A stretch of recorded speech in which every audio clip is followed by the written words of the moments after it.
जरा देर लगेगी, ये रोग पुराना है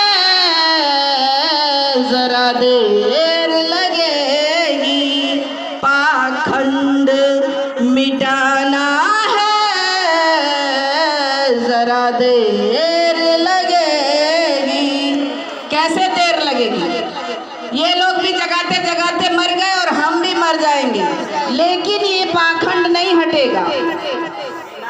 हमें भी मरना है, लेकिन कब जागोगे आप लोग?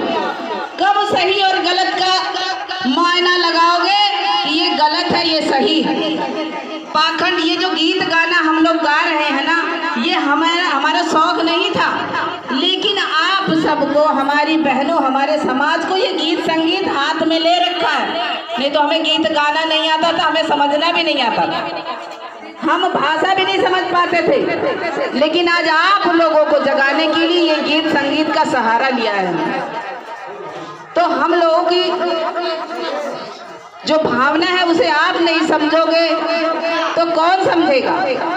ये महापुरुषों का अपमान है जो आप लोग बीच में से उठ के जा रही हैं और समझ नहीं। इसका मतलब ये मन नहीं भा रहा है आप लोग को, ये विचारधारा आपके मन में नहीं बैठ रही है।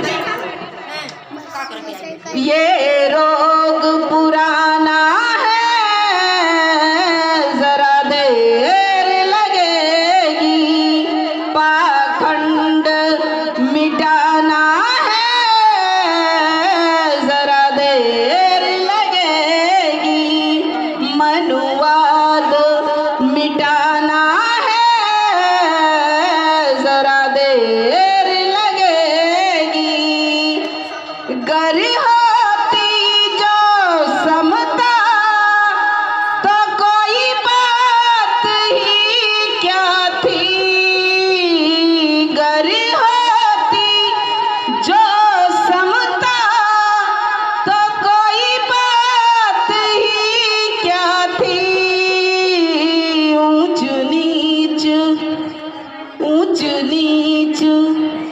भेदभाव मिटाना है जरा देर लगेगी, पाखंड मिटाना है जरा देर लगेगी, ये रोग पुराना है जरा देर लगेगी। हम वर्ण व्यवस्था को कैसे वर्ण व्यवस्था को हटाएंगे? इसी तरह इधर उधर छितर बितर हो गए, इस वर्ण व्यवस्था को जड़ से ही मिटा देंगे, हम वर्ण व्यवस्था को जड़ से ही मिटा देंगे, ये घाव ये रोग पुराना है जरा देर लगेगी। हम और आप समझ नहीं पा रहे हैं कि ये रोग है, ये घाव है वर्ण व्यवस्था की, ऊंच नीच की।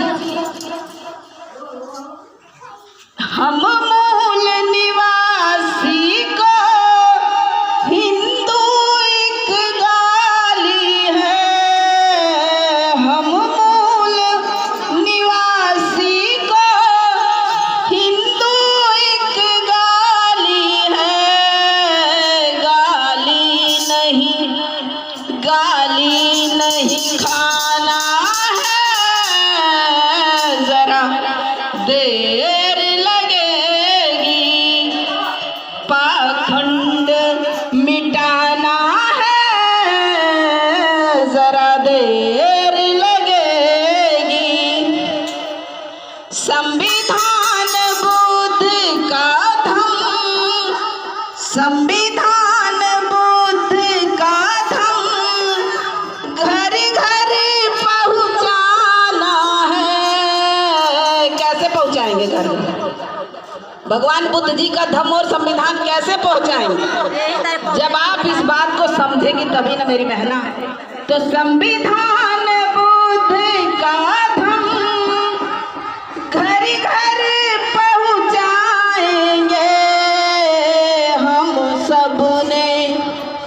हम सबने ठाना है, जरा देर लगेगी, पाखंड मिटाना है, जरा देर लगेगी, मनुवाद मिटाना है, जरा देर लगेगी।